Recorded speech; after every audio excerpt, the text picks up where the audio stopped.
Ever think you might need a little more out of life? Why not try Chasing Diamonds with Andy Caldley, a podcast aimed at bringing out the extraordinary nature of the human experience and the curiosity, wonder, and creativity that drives it. It is his most sincere hope that today's episode tickles your fancy. So now, without further ado, here is your host, Andy Caldley.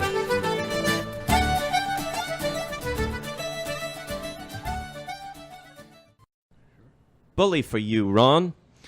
1993 saw the beginnings of what would become the world's fastest growing sport.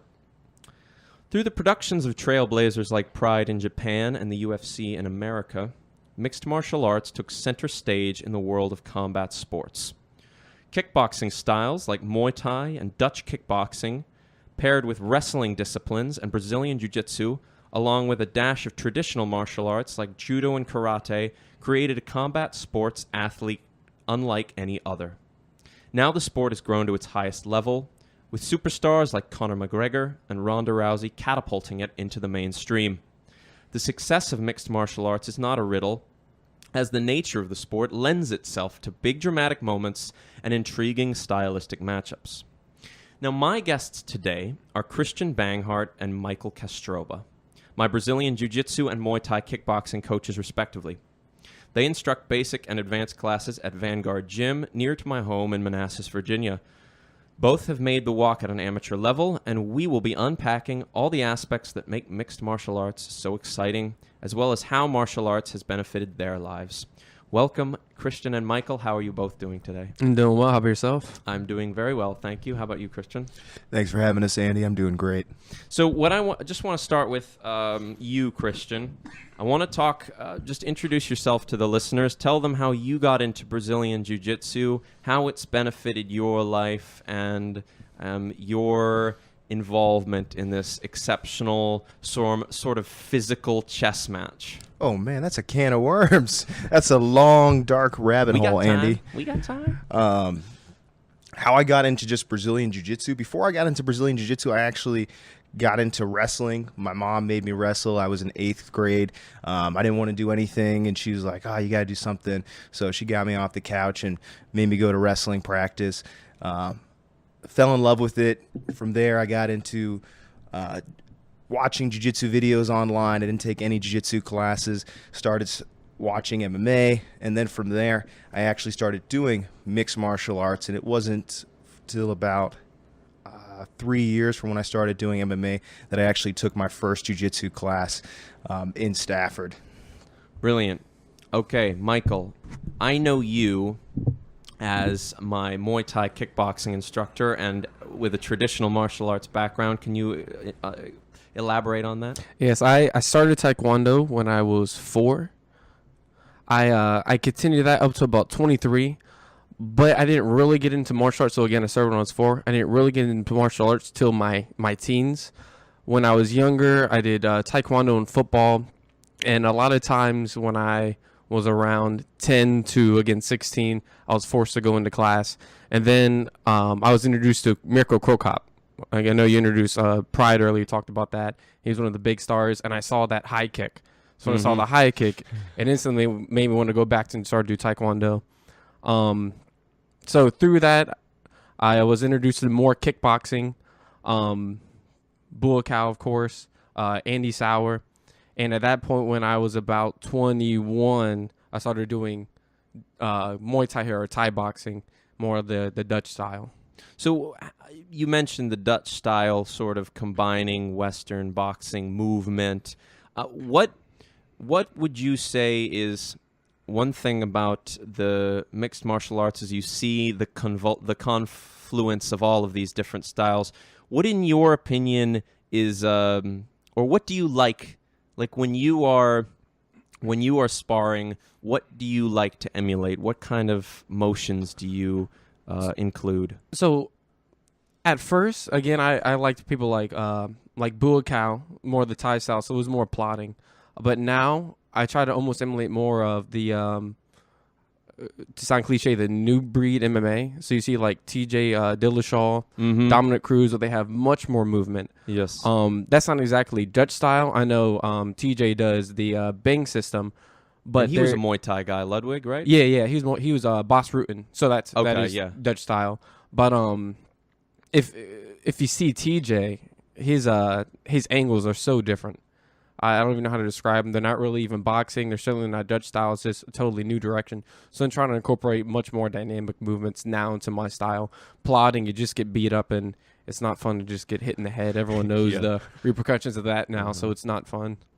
It's also why you see all the Thai kids like retired at 19. They with fight since they're 250 8, yeah. professional fights. If you like Sanchai, he's been fighting since he was 8. He has over 300. I think he's like 300 wins, 52 losses. It's insane. He's a monster. He's So- only 36. Christian, you say you did mixed martial arts classes before jiu-jitsu? Not quite classes. I was more unconventional training at home. Kimbo style. Yeah, so I gotta kind of explain the story to see Do how I got it, into please. I started doing, I was wrestling and I started doing karate. And at this karate place I was going, they had a couple of guys who would bring in jiu-jitsu techniques that they would learn online or read in like the Eddie Bravo book. They would pull those in and they were pretty awesome. So I did a little bit of like submission grappling there and the wrestling. And then I thought I was learning striking, but not at all. And then I was wondering everything I was doing. I was like, man, does any of this stuff works? I want to go try it out. So I started looking up places where I could catch a fight. And I was 15, 16 at the time, and I started calling places. And one place was like, listen, if you get your parents to sign for you, we'll let you fight. It's going to be a smoker event. And I was like, that sounds perfect. So I asked my dad, I was like, hey man, can I go to this fight this weekend? Because this was Wednesday. Can I go to this fight this weekend and compete in this MMA event? And he's like, hell no. Absolutely not. So I asked my mom, and she was like, yes. Let him get the shit beat out of him, and he'll never want to do it again. Wow. So they drove me down. Love her. I entered in. I won. I found out what worked, what didn't work. Obviously, the things I had been learning at this karate dojo did not translate whatsoever. And that's how I got into it. And I started meeting other people around. I knew some of the students from Chad LeBrun School. I met a blue belt from Yamasaki. I started training with him, and he also did a little bit of Muay Thai. So it was really just backyard, very unconventional, not in a dojo. But we were able to find guys around the area who would come down and meet, and they would show me a few techniques. And what year was this? 2008. Yeah, I think it was 2008. That's interesting that you went on a sort of journey that the entire combat sports community went on with the induction of martial arts. It's like to find out what works. And now we know what works. We know that Muay Thai and Dutch kickboxing and jiu-jitsu and wrestling, we know these things work. And we also know what doesn't work. So I find that very interesting. Okay, moving on. As I think that's a good transition, the idea of what works and what doesn't work. As I said, now mixed martial arts, we're on, you've got the UFC, obviously, forefrontal in the sport. They've just done the 206th event. You had Pride go for all those glory days of madness. And then you have other smaller organizations, Ryzen, ONE FC, Legacy FC, World Series of Fighting. You had Strikeforce before that. So now, 23 years on, we are seeing people who came into the martial arts community as MMA, had existed. So rather than coming in with traditional martial arts backgrounds or with wrestling, they're coming in and starting training MMA from the start. But at the same time, just when you thought that, you have a guy like Stephen Wonderboy Thompson, who's tearing holes in the welterweight division in the UFC, and he stands completely sideways, hands down. he'll kick you with his front leg until you close in on him, and then he'll kick you with your back leg, and he'll move in and out like those point karate fighters, like really quick. It's just an ever-evolving game, which just lends itself to really exciting action. What can you think of that best exemplifies that you've seen watching mixed martial arts? Whichever one of you wants to go first. Whoever thinks of one first. So the question, if I'm not mistaken, is kind of the transition to less singular focus martial artist. Like they have less of just like a one martial arts base and it's more broad. Yes. Is that the question? I guess so. You do see now a lot of young fighters like the Australian card. I don't remember exactly. I think it was a fight night. You had a 22-year-old on there who looked good, but all those that newer generation are still pretty young. I think Connor may be a good example. Obviously, he's had success. Stephen Thompson, he's still pretty young, but though he is a crazy stand-up fighter, I know he has and point, I think he's undefeated. I know he beat Raymond Daniels. I think that's his name. But he's also, unlike some of the other, I guess, one-dimensional, he's accepted the fact that he has to diversify. He trains up with Chris Weidman. So his wrestling, his wrestling's ridiculous. So I still think it's possible for people that come in with a base, like a one martial art base, like wrestling or whatever, still to be successful. They just have to accept the fact that that's not going to get them by anymore. You know what I mean? Like, you can't just, Crow Crop, he's a good example. It was even back then, he crazy stand-up, but he had great takedown defense. But Mark Holman, here's a good example. He would wrestle and just try to beat you on the ground. That's not going to get you to the top anymore. Yeah, I'd like to jump in on this as well. A lot of the traditional martial arts, the big problem with them that I saw was the sparring just wasn't realistic. Jiu-jitsu. Why is jiu-jitsu so awesome? Because we can go relatively hard almost every day and walk away from it and be okay. That's why the grapplers were the superior force inside the cage at the beginning. It came down to how we could train. Against resisting opponents. Against resisting opponents. In the beginning, that was the difference. And they kept pulling away from actual sparring. And for good reason. Like, if you're a boxer, you can't do hard-ass sparring several times a week, 3 times a week, and have it like fight night. That's going to shorten your career so much. To some degree, yeah, it helps. It does help to get those hard practices in. It helps with you psychologically. You feel like you've been there and you've been inside the ring and you know what that tough night is, but you can't train like that every night. Grapplers, they figured it out early on. Now, strikers had this gigantic problem in front of them. How do we get realistic training that's going to prepare us for fight night, but not mess us up? That's excellent. That's such an excellent point. Being able to, and I'm backtracking a little bit, but now moving a little bit more forward to your question, what's the best way to train? And, I think training mixed martial arts as a whole, like I'm going to have a ground game, I'm going to have a striking game. That's fantastic, but it comes down to resources and where you're growing up, where you live, what's available to you. That's what it's always been for me since the beginning. Good stuff. I like what you said about the grapplers figured it out early. Obviously, Hoist winning UFC 1, and then I remember hearing that UFC 1 described as this Iranian guy choking everyone unconscious. But that's immediately what I noticed when I started training with you guys. It was like every day I left jiu-jitsu feeling like, man, I feel like I've gotten better. Where I was leave Thai boxing and I would think, I feel great. That was a great workout. And then I went to sparring. I maybe did sparring 4 or 5 times before realizing, like, I'm not a fighter. I'm just too genteel. I don't have that killer instinct. I just immediately noticed, like, I'm spending so much time worrying about, like, pain and injury that I'm not focusing on any of the counters or setups that we were working on in the introductory to sparring classes. So that's a great point. But even then, you get guys like the Sambo dudes who train so hard, or like Cain Velasquez, and they just tear their labrums and their ACLs, and they fuck their backs up and stuff. So I think overtraining was a good point, and we're starting to see it drift away from that. Donald as well. Cerrone, Donald Cerrone says he doesn't do any sparring anymore.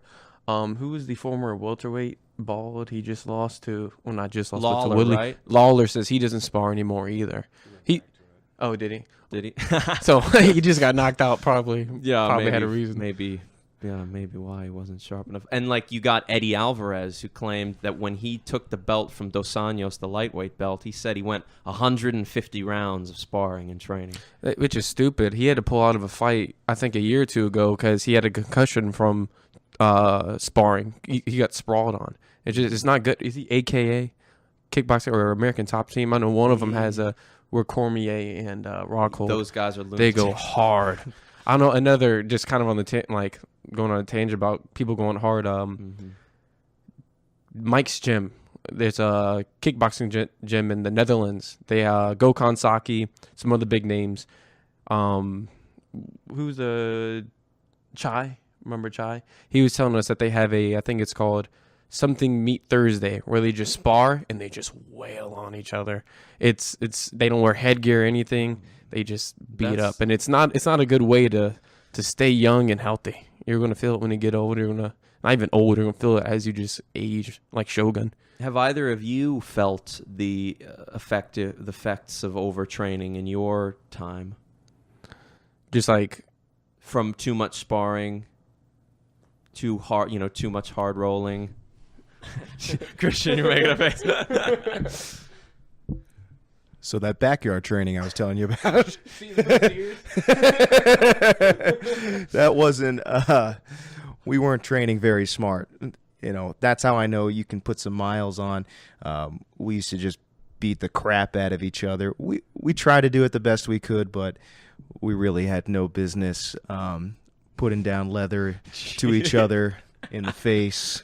I remember it got so bad because I was also wrestling at the time. So in high school, I'd have morning practice. We'd have morning wrestling practice before school. Then we'd have school, then wrestling practice, and then we'd train after. We'd train after that. And I remember just being overtrained and so exhausted, and some of the head trauma I now realize I might have had, some of the being a little bit concussed. I'd wake up in different classes, like I'd miss parts of the day, and I'd just be, I'd be in first period, and then all of a sudden I'd be like, how'd I get to third period? Wow, that's good evidence of that fact, clearly.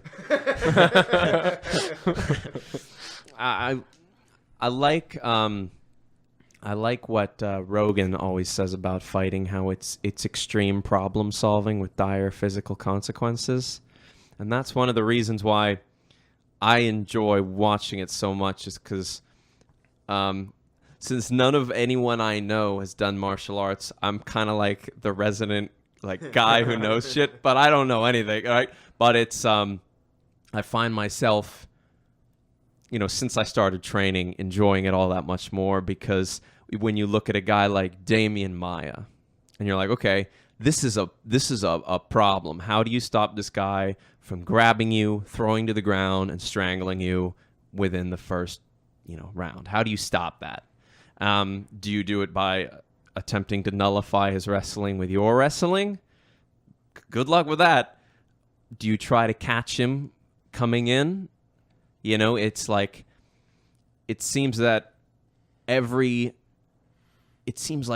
one of the best things that a mixed martial artist can be is versatile, especially when planning a trip or a camp or a game plan for any particular fighter, because it seems that with each fighter a new puzzle, a new problem is presented.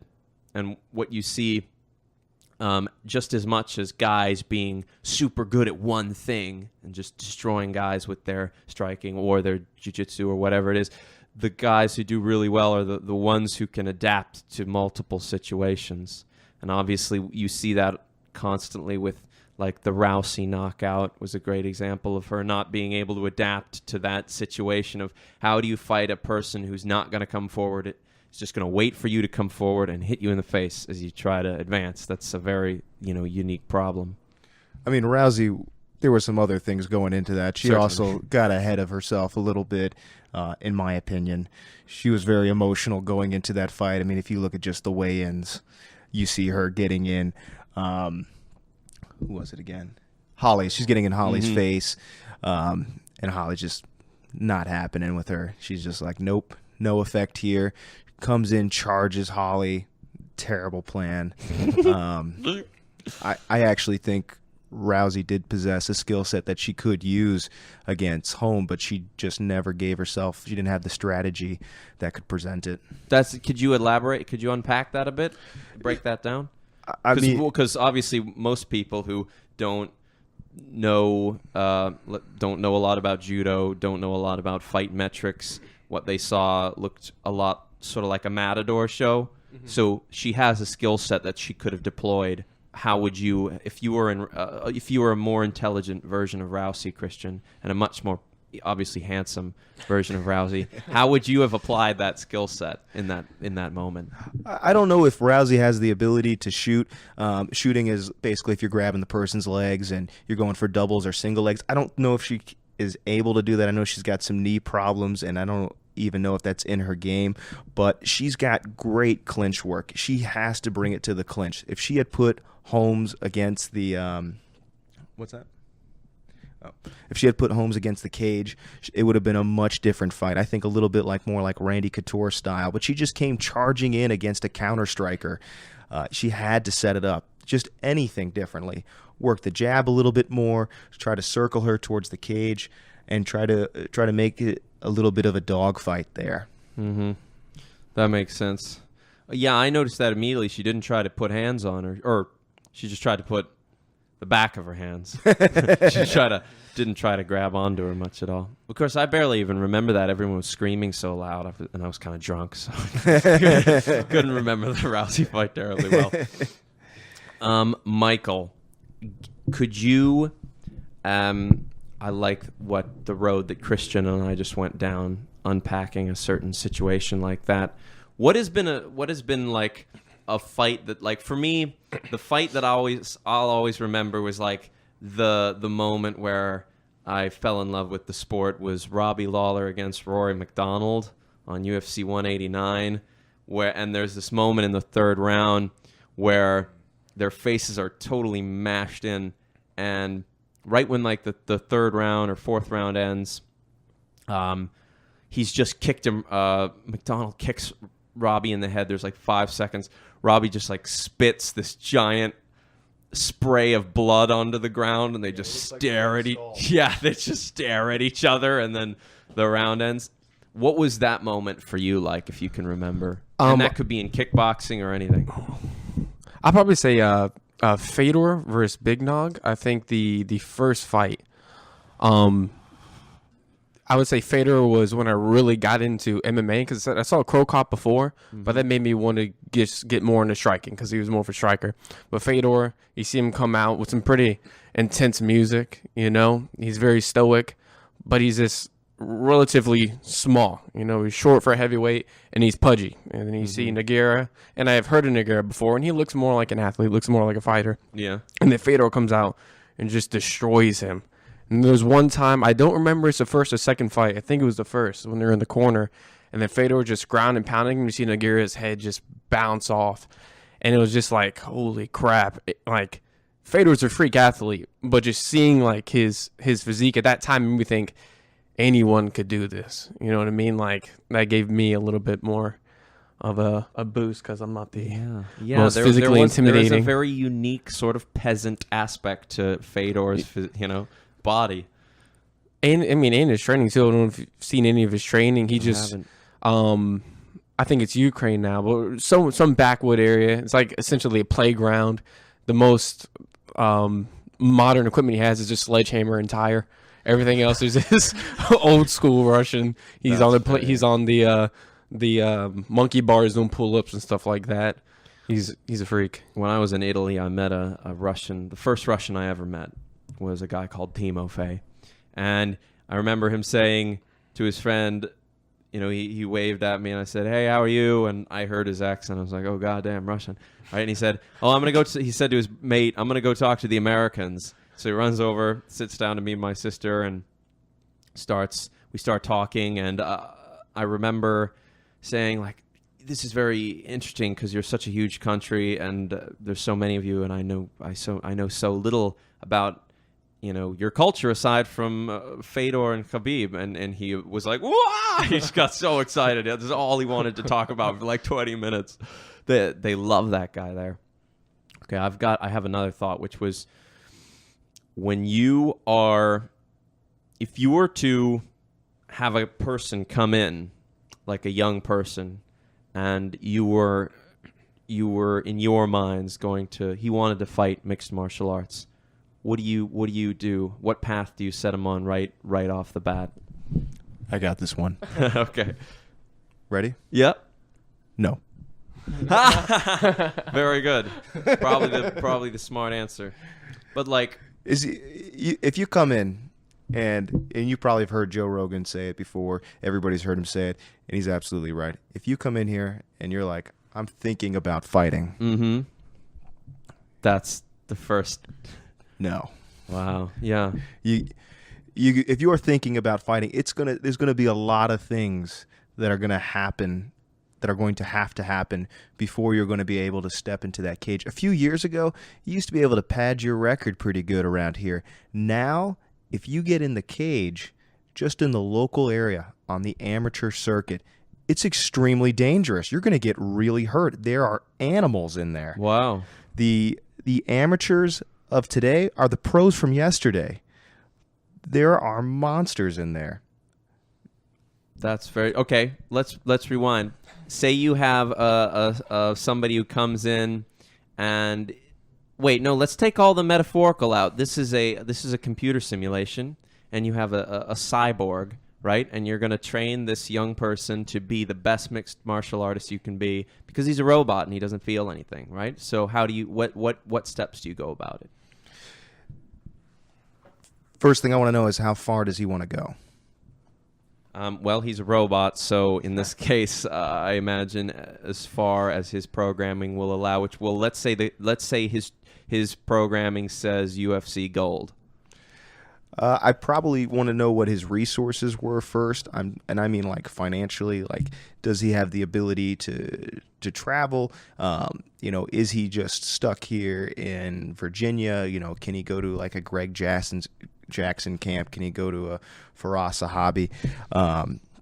If he doesn't have those things, I would try to probably put him in jiu-jitsu first. Jiu-jitsu is a very, very deep ocean.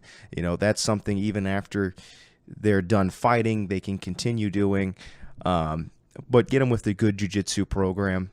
Get him training in there.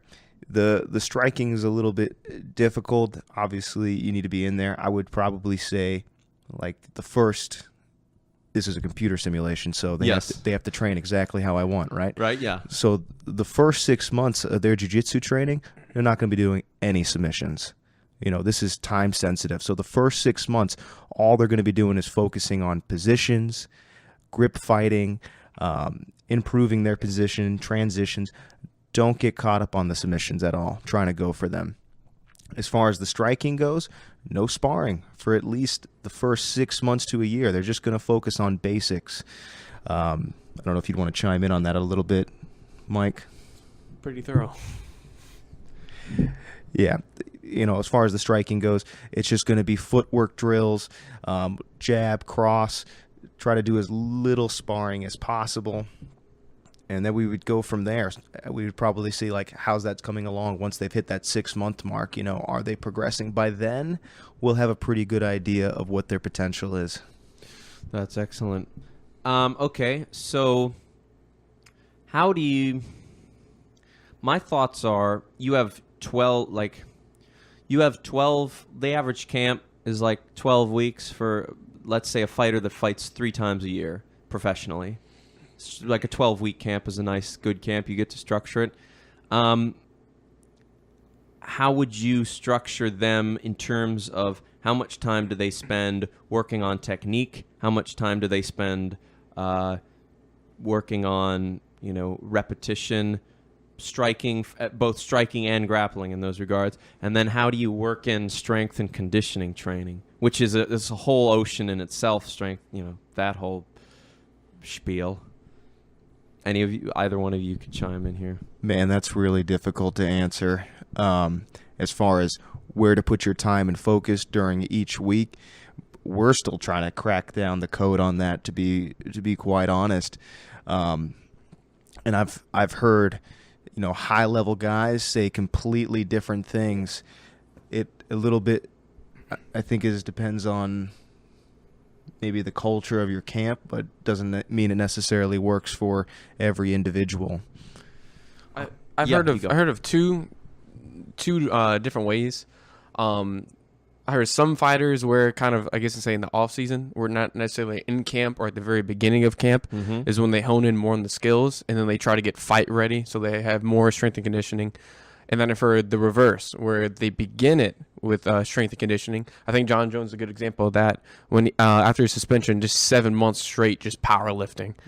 Yeah. And then after that, that's when he went in and honed in his skill. In terms of technique, I think it would be technique first. So laying the foundation, new techniques, old techniques, reviewing those, and then drilling. I don't think you can just for the 3 months introduce a technique and try to have repetition at the exact same time. I think you have to have a foundation and then just try to blast it towards the end. Not blast it, but get more of that higher pace, just training as opposed to learning. Practice and training, not just learning it. I don't know if that was a good answer. That was much better than Christian's. I'm just being honest. I mean, it's hard. Well, it's a huge question. In fact, it's like it's hard for me to even think of something that is just that the average person. There's a lot of different martial arts. Most towns in America probably have one martial arts club of one kind or another, but I can't think of anything that the average person has access to that goes as deep. Like even with music or writing or visual arts, you can put your 10,000 hours in and become a great, have mastery over that discipline, and then it comes to a point where it becomes all sort of objective. I don't know. Like, for instance, a guy who puts 10,000 hours into the discipline of heavy metal guitar, that is, he's perfectly fine with that, and that's all he needs, and he's great at that. And then there's another person who puts their 10,000 hours into jazz guitar, which is, I'm not going to try to onomatopoeia that because it's very unique, and I don't know shit about jazz. But I'm not going to say the journey ends, but it's not like it just sort of starts becoming sideways. Like, you have the tools, and nobody is, it's not required of you to be any better or any different. You make the music that you want to make. You paint the paintings that you want to make. You write the words that you want to make. But it seems with martial arts, man, it's like there really is, like, there's something very romantic that, or very symbolic that you have put your 10,000 hours into learning how to strangle people and head kick people. But that journey just is so endless. And I think, not many people have access to something that endless in nature. I think it's a little bit more narrow. People, sure you heard it, people have games. So they are a little bit more focused than it may seem. So you do have this like plethora of options. So you can be like a top guy, guard guy, choke, leg, whatever like that. But people do tend to follow paths. So using your music analogy, there's metal guys, there's jazz guys, classic rock. You do have people, even just in jiu-jitsu, that are specialized. They're not exactly limited just to one thing. They can like those Donahue guys with the leg lock. Yeah, game. the leg locks, but that yeah. So I do agree that it's pretty broad. Like, you can do many things with martial arts, but to be really at the top, you have to have your game. You know, you have to have a focus. You have to have a certain path that you follow. Mhm. I think Marcelo was a good example of that. He plays his butterfly. He gets back or wherever and just chokes the hell out of people. You know, you don't see him fiddling with legs. You don't see him going for arm bars or anything. So like you're that. saying like metal guitar playing, you know, and jazz guitar playing and classical guitar playing are like a choke heavy game or a leg lock game in the sense that that's what the path you tend to spend your most time To with. put it simple, yeah, I think that's how I'd look at it. Yeah, so like people have their games. Like if you're going to be great, you have to pick what is better for you, what you tend to gravitate towards, and just drill that hone in there. Of course, continue to expand, but it's not going to be like huge. You know what I mean? It's going to be pretty focused, in my opinion. I think it's a good thing that we're using jiu-jitsu as an example, because jiu-jitsu is like jiu-jitsu is almost like carbon-based life forms. Like it's always evolving, it's always changing and adapting to certain situations and environments. Is that something that It's funny you say that, though, because we've heard a lot of people argue. They're like, oh, it's all the same stuff. You know, it just gets recycled and it comes back. And I think that's absolutely not true. I think jiu-jitsu, I agree with you. Jiu-jitsu is changing. Jiu-jitsu is evolving. We're seeing things similar and kind of the same, but not exactly. They're constantly being modified and improved. So maybe, yeah, we're still doing chokes and we're still doing arm locks and leg locks, all that good stuff. But the details, the fine details, those are changing. Those are completely different. Because you hear that with leg locks. Like, people say, oh, heel hooks aren't new. These aren't new. Sambo and catch wrestling's like these positions. The way people are doing these techniques are totally different. It's not nearly as rigid as it used to be. Rigid. Mm-hmm. And further than that, we actually have positions. Leg locks, if we can go a little further into that, people are familiar with the submissions. But when we say leg locks, I think me and Mike, we talk a little bit loosely. We're not actually talking about the submissions. We're talking about the leg game, all the different positions that are in there. Those are being defined much more now. Earlier on, when you would see people play legs, you'd see them jumping on the submission, but with really no position whatsoever. Mm-hmm.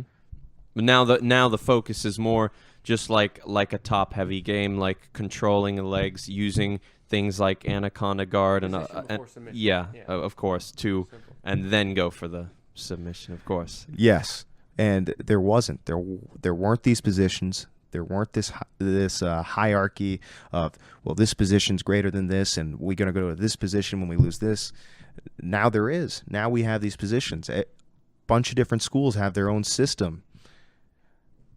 So it's kind of like inventions, right? Like, Yeah.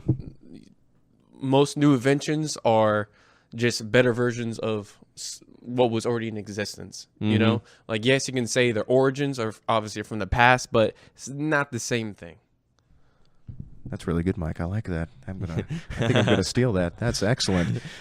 No, it's totally true. We were actually just watching some videos the other day, and it sucked. Oh my God. We were watching these leg locks and we were like, what are they doing? Let go of that. You're going to hurt somebody. Like, no clue whatsoever. What was it we were watching? They were doing like, it was a heel hook and the guy's just turning and the other guy rolls out and we're like, holy crap. He was just trying to roll, not even like clear the knee line. Not even get his leg out of the position, just roll. Yeah. Like, bro, you don't even know. You almost lost your leg. Yeah, the heel hook is unique in its terrifying nature. And we watched, like, what was it, last weekend or the weekend before that at EBI, 10, the man. bantamweights. That was fantastic. I'm so glad you came out to that too. That was a great time. I'm so glad you invited me. That match between Gio Martinez and Eddie Cummings was, it was just another one of those reminders. Like, you have reminders going through your life and whatever you do, like, oh yeah, this is why I love this. And it's like, that was one of those moments where Yeah, I wanted to ask you how you felt watching it. If you had more of an interest for no-gi maybe now watching that. Well, I think that there was a couple reasons why I sort of prefer no-gi. Is that I feel like as just a sort of relaxed enthusiast, it's a little easier for me to translate because, like, I'm not going to say I have a background in wrestling, but a lot of people I grew up with were doing high school wrestling, so I know a lot of that. I did a lot of that.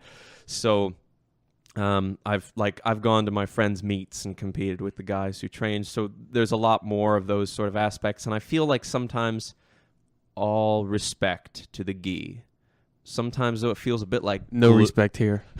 Sometimes it feels a bit like glue, like I'm trying to move, I'm trying to advance my position, and they can just kind of grab onto whatever they want. And Mike doesn't mean that. A lot. No, and by the way, for your listeners, if you're wondering what we're talking about, no gi and gi. Yes. So the gi is it's if you ever watch like old judo, that's the kimono. That's training with the kimono. No gi is when we train without the kimono. So like shorts and a t-shirt, or a little underwear. A little bit similar to MMA. Eddie Bravo's made his whole system, his whole school, Yes. his business off of no gi.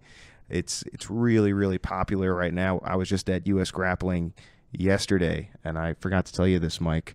The gi divisions were so much shorter. So yesterday was the sub-only event in Richmond for U.S. Grappling, and the no-gi matches, those went on till probably they started, I think, at around 10 or 11. They were going until 5 o'clock, and then we got to the gi, and the gi was done in just a couple hours. Well, there's just so many alternate ways you can clamp down on a guy's throat when you've got those two belts just adjacent to them. The collar. For listeners, a lot of what the attacks in the gi, you can use the collar of it to choke your opponent out, and it's very, very effective. And learning it is good to know.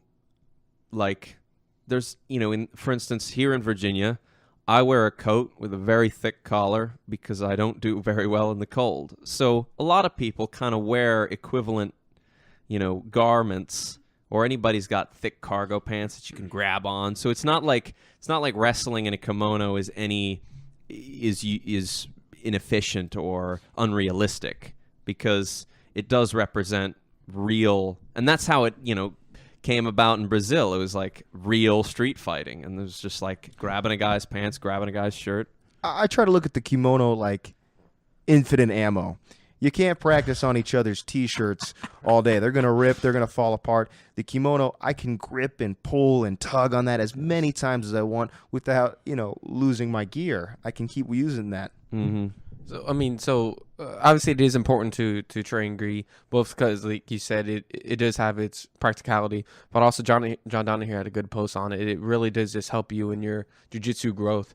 With the gi, you have all those grips as well as just friction. So, and the additional options of the chokes, anything you can even with the gi, it will really help you with your defense. So that will contribute significantly to your no-gi and just overall jiu-jitsu growth. So yes, practicality and real life situation, and just in terms of jiu-jitsu, it really will help you with your defense, which is very important.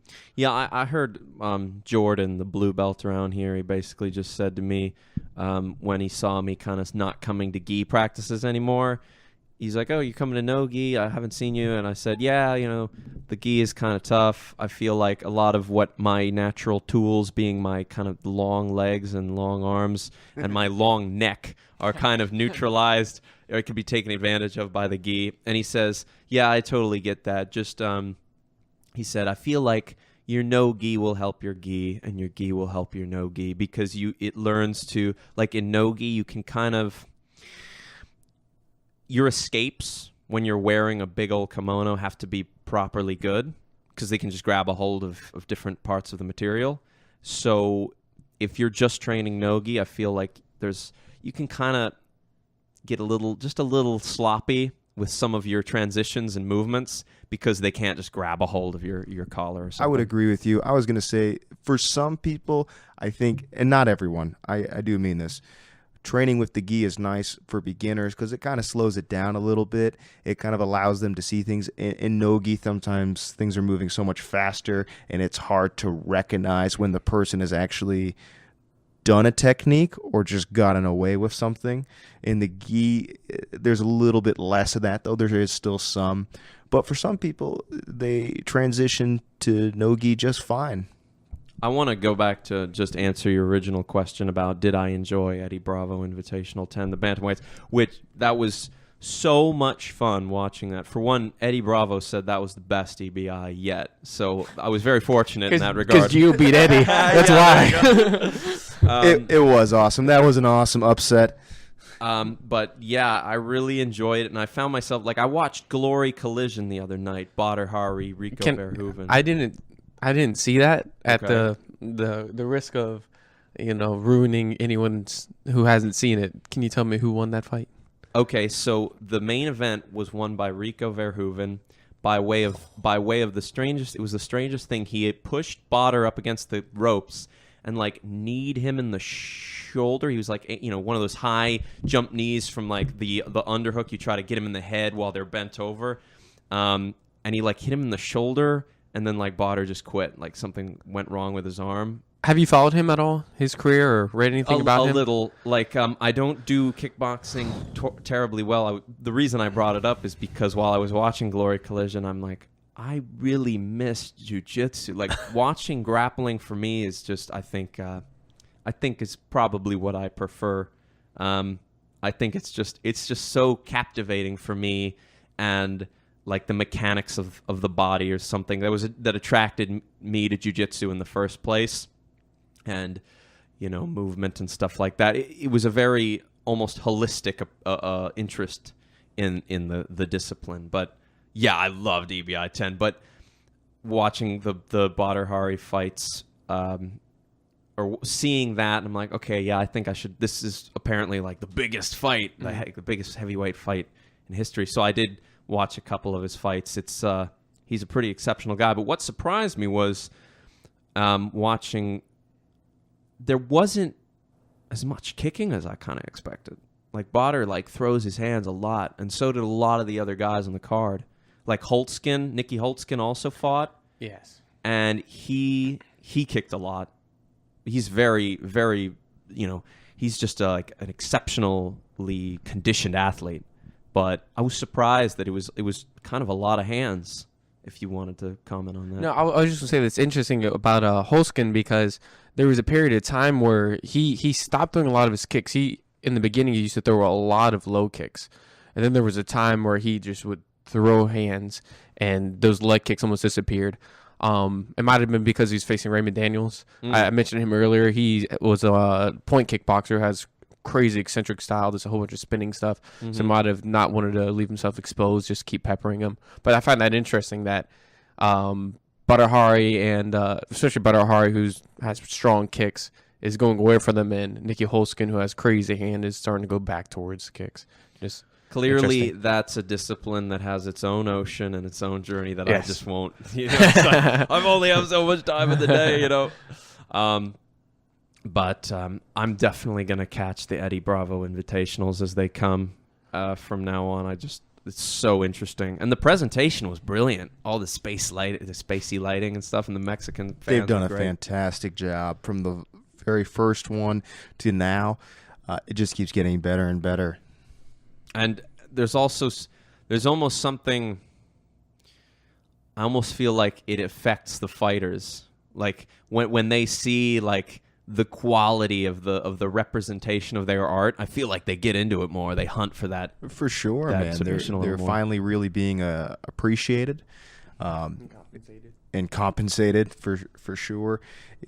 For jiu-jitsu, I mean, we all know MMA fighters don't get paid enough, for sure. Yeah. The average MMA fighter's not making enough. I shouldn't say they don't get paid enough. I don't really know for sure how much money is there actually to go around. And the UFC, we could argue for sure, but if you're talking about the smaller tournaments, I don't know about that. I don't know what there is or what's actually in the pot. Yeah, I feel like it's more likely that there is a lot of money to be made, but there isn't a terrible amount of opportunities to make that.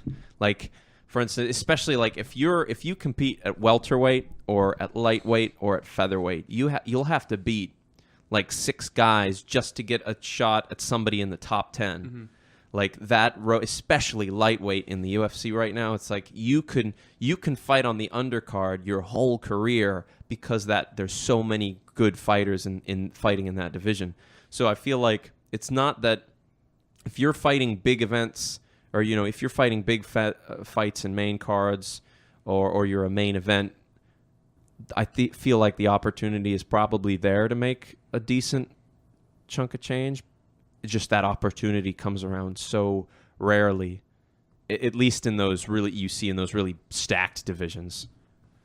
Maybe more like light heavyweight, some of the thinner divisions. I feel like you'll probably get quicker opportunities, especially those heavy ones. The nature of 4-ounce gloves with 245 pounds of meat and bone behind them, knockouts happen often, so you can get a lot more traction, probably a lot quicker. At least that's an idea. Yeah, it's just, I don't know if these guys can be taken care of better. Like, we've heard that the fighters are starting to unionize. Yes. They're trying to get together on this, at least for the UFC. Now with the new managers in place, guys are motioning to do that more. But can they actually pay them more? I have no idea. What did the company get sold for? $4.4 billion? Yeah. It's curious because on the one hand, it seems like it's bigger than ever. Like, Conor's, I think the 31st highest paid athlete of all time. So clearly that's an exceptional achievement. So on one hand, it looks better than ever. And on the other hand, there's something about, I was explaining to my brother the other day, there's like something about the UFC that almost feels like a bit old, like as if they're kind of struggling. And this is maybe totally wrong because last night's fights were fucking crazy, dude. So good. And that was a card that I expected to be weak. But there is something, you almost get the feeling like if you're not a fan, then exceptional fighters like Cain Velasquez or Luke Rockhold or TJ Dillashaw, guys who are at the top of, in that highest level, if you're not a fan, you're probably not aware of them. And so you hear Conor, he's got a kid on the way, he's talking about, who knows how many more fights he will have, and you almost get the feeling like, where will the next big draw come from, and will that $4.4 billion investment be returned on? Because there's a weird, you see a lot of their, a lot of their top class of athletes are they're kind of getting old. You see that, and so it'll be interesting to see the next 10 years what the direction the sport goes. But crazy interesting. Anything to add on that? Just about the Conor leaving. They have John Jones coming back in July, so that'll be a big boost to the company. So excited for that. So I think you need, I don't want to say freak athletes, because I think that's negating all the hard work they put in. Like, a lot of people say Anderson Silva's a freak athlete, certainly John Jones, but they put in a lot of hard work to get that good. So I think you certainly need talent and charisma, or whatever you want to call it, like Conor.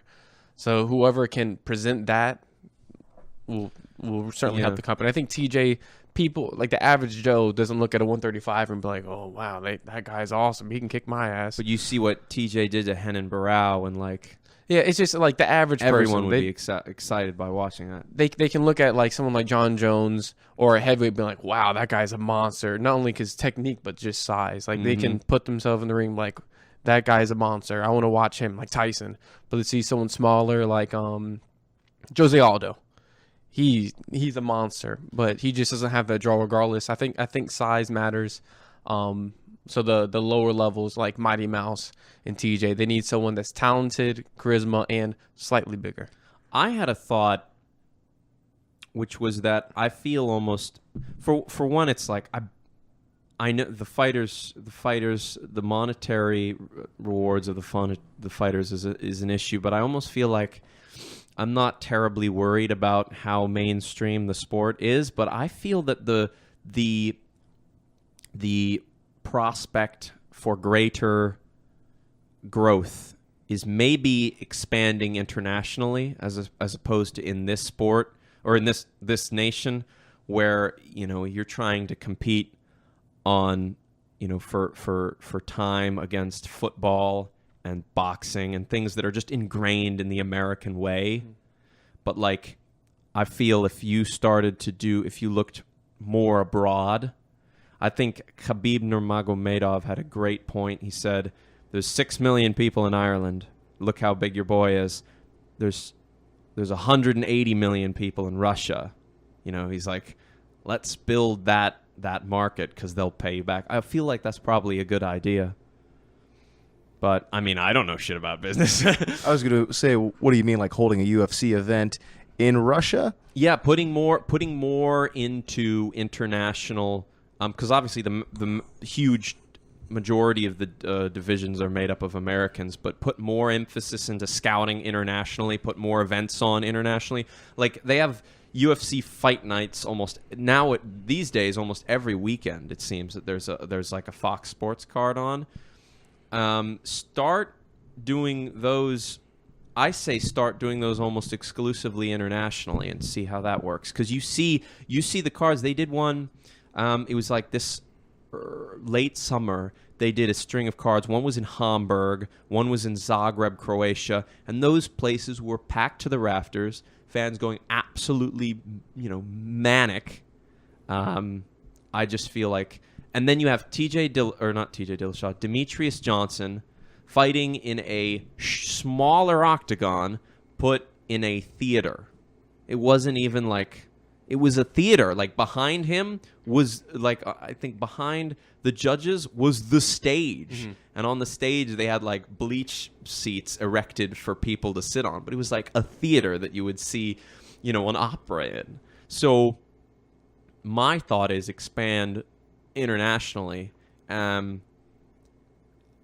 You see that these people, they don't have the opportunity to watch and be a part of those events and give them I think that would be a better... I feel like they're gearing towards that. They've been trying to do that for a while now to create these stars. I mean, slowly they've been doing that. I mean, they did that with Michael Bisping for a while. They've been building him up, and Connor's a good example. Connor's a great example. Connor's a great example. Jose Aldo, Anderson Silva. I mean, you always have the crazy. Brazilians. The Brazilian guard is excellent in that regard. Those are the first stars, Hoist. You know, so I those think Brazil, are the box guys. They already have their more than a foot in that door. Uh-huh. So I feel like they have been doing that. They're trying to do what you're saying, but it's just a slow process of building it out and making the neighboring countries around him get a little jealous and be like, man, we got good fighters too. Bring that over here, because they've been moving through the United Kingdom. For sure. Not that I'm a businessman or anything. That was just my 2 cents of something I thought. Because when I was in Europe, most people had no idea what mixed martial arts was. But like I was in Germany, and I broke it down. Was like, they were explaining. They asked me what I was going to do that weekend, and I said, "Oh, I'm going to like stay up all night to try to catch the stream for UFC 200." And they're like, what's that? And I'm like, oh, UFC, you know, like Ultimate Fighting Championship? They're like, oh, I don't know what that is. And I said, oh, it's like the biggest mixed martial arts promotion in the world. And he's like, what is it, mixed? And I'm like, mixed martial arts? Is that while you were over in Germany? No, I was in Germany just traveling the world. But in this particular, it happened to be during UFC 199 and 200. And I was talking with this German guy who was the son of the host that I was living with in Bavaria. And he was a really nice guy, but I went down the ladder. I was like, UFC?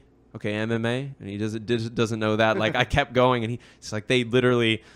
And I almost wonder that you see the people you see from France and Germany and places like that. Yeah, a lot of those, or Belgium or places in Western Europe, developed Europe, fighting in the UFC are almost all of either Middle Eastern or African descent. Those are the disadvantaged people in those countries. And I feel like there's no... it's probably a very obvious connect the dots to see that fighting is not something that lives among those who go to school to be chemical engineers. I was asking about Germany because Germany's like a a really small place. I mean, who do they really have there? I think if they start to get bigger stars and bigger fighters there, then the popularity is going to grow. I mean, who is their biggest fighter there? Dennis Seaver? I would almost say it's Josh Barnett. Just Is he German? No, he's not. But they They love just know He him. speaks quite well. He speaks German quite well, and they love him there. They go crazy for Josh Barnett in Germany. Yeah, I love Germany. I lived there for 8 years. It's an No awesome shit. place. But, I mean, it's how many times smaller than Texas? A couple. It's It's dense, but it's small.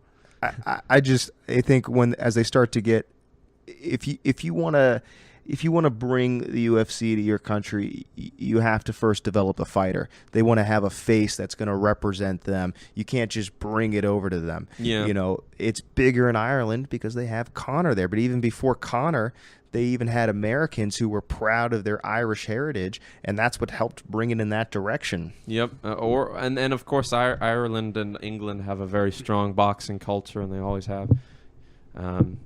But yeah, maybe. I don't. Again, this is all speculation, but The other thing is you got to have a way for the average Joe to connect to the show. And for the average person, what can they train? What can they do that's going to help them feel closer? If you don't wrestle or practice jiu-jitsu during the week, it's going to be hard for you to connect to watching mixed martial arts. They Yeah, that don't makes have a sense. lot of jiu-jitsu in those parts of Europe, like Poland. that's really interesting that you said that. I was in France when I was part of this big Europe trip. I was in France, and I'm staying in this house in Normandy, and I go down to wash my clothes, and I do a triple take. I turn around and I see this thing hanging from a hook, and I think, oh, it was like a bathrobe or something. So I look back and I thought, he was covered in patches, and I look back and I'm like, oh, it's like a biker jacket, and I'm like, I think that was a gi, and I look back, it was a gi, and I'm like, who in this house does jiu-jitsu? So I ran upstairs and just immediately started asking everyone. It's like, do you jiu-jitsu? Do you jiu-jitsu? And I found this guy, really cool, very sweet man called Adrian, and he said, yeah, he trains jiu-jitsu, and we started talking about it. What a cool cat he was, and we had a lovely conversation. He said, there's no gi at my gym tomorrow. Come on by. So I was like, wow. So we went to this gym in Saint-Malo, a city in Normandy, and we get there, and the boxing class has just ended. So 30 big, small, 30 athletic boxing Frenchmen are all packing their stuff up. They all leave, and then I'm waiting for the jiu-jitsu guys to get there, and there's one van, and it pulls up, and 3 guys come out, and they come inside, and we just start setting mats up, and we make this small mat, and there's only 5 of us. And I was thinking wow, so it's not terribly big here. And they're like, yeah, most people think we're a weird homosexual club. People give us the weirdest looks when they look in through the windows and see us rolling around on the ground. But it was so much fun to roll with those guys. Yeah, I know it's still small over there. One of the guys I do privates for, he was telling me he was just training in England at, who did I say? Hodger? It was Hodger Gracie's school. Okay. And Hodger was teaching the class, and there was 15 people in there. It's Hodger Gracie. Hodger Gracie. And there's only 15 students in there. Are you serious? And he was the one running the class. Wow. He's for whatever reason, just hasn't picked up there. We had a couple of guys come over here that were doing some work from the Czech Republic. They would train to Poland. Travel to Poland to get their training in. And there was one brown belt who I think was a black belt who got demoted. What? Jeez, harsh. Yeah, so maybe we'll see whether or not we see more international action. But I'm just talking about jiu-jitsu because, the more people that train jiu-jitsu, it makes it easier for people to connect when they're watching mixed martial arts event. Yeah. I think jiu-jitsu is one of the easiest things for the average Joe to get into. I want to iterate on that point. I feel confident recommending jiu-jitsu to every human being on this earth, because I think it's like the closest physical manifestation to the game of chess. And it's so... I had this thought, because I do a lot of thinking, because at my job I have a lot of just time to myself. I was thinking, like, mixed martial arts is almost... It's like a physical and violent version of, like, philosophy, in the sense that philosophy is the study of sort of reality and existence and human nature and higher questions like that. And there's no right philosophy, right? Descartes is no more right than Nietzsche, but they are exceptional in their thinking, those two individuals. I feel like MMA is a similar vein, where there's no right or wrong way to approach it, or there's plenty of wrong ways, but there's no way that is the best. And I think jiu-jitsu is again a lovely parallel of that, in that there's so much mental power required to practice jiu-jitsu. I leave class almost more tired from thought than from actual aspect, because like moving through positions like side control and half guard, and even though I've only been doing it 7 months or so, it's very mechanical and natural to me. I spend so much time focusing on thinking about what to do next, not to leave my arms extended, to set things up, to breathe. There's so much thought involved. It's like, to have that ability to think under physical duress is, wow, what a useful ability that is. Yeah, it really is amazing. In the beginning, it's certainly like drinking from a fire hydrant, but over time, because that was good. Let me tell you, I don't got a lot of mental energy, so okay, and I'm on the mats every day doing just fine. Time and reps, that'll cure that. But I didn't expect us to speak about jiu-jitsu so much, but I think it's safe to say that it's the most exciting, or well, not the most exciting, but like for guys who... It's most accessible? Yeah, it is really accessible, and for guys who get involved and do it, like, you can put a little time into it and have a blast, and then you can go deep and you can have a brilliant time as well. So it's like everybody can do it. And everybody, like you were talking about earlier, being the fact that you train, and you can train kind of hard against resisting opponents, means that you're always challenged. You're never caught. Well, you're rarely coddled. You're always giving clear feedback on your own ability, which is so important in any discipline that you pursue. I would be confident recommending jiu-jitsu to everybody in the world. I feel like everybody in the world should. If I'm president, if I'm Trump right now, I'm saying everybody has to do jiu-jitsu. And I'd take it a step further. If you've ever boxed before, or if you've wrestled, you don't kind of lose a match and I'm like, oh, that was a good time. That was okay. Oh, for sure. I had a great time. That was fun today at practice, being pinned 20 times. You can lose in jiu-jitsu. Me and you could be rolling, and we're having a great time. And you're having the upper hand on me. You're putting me in positions. You're passing my guard, and you're putting me in submissions. I can still enjoy my time. I can still have a relatively pleasant experience and learn from it and be like, oh, wow, that was a cool setup. If you're wrestling or if you're boxing and they're just putting 1-2s down the middle, chances are you're not enjoying yourself. That's a very, very good point. And I think that's the biggest mental barrier from somebody walking into a place like this, is the idea like, well, I don't want to get... Everybody's, been accidentally hit in the nose, and they're like, oh, I didn't like that at all, right? So, jiu-jitsu, man. It's good stuff. Anything to add, Michael? You look like you got something. No? Okay. Well, I feel like that's as good a time as any to end.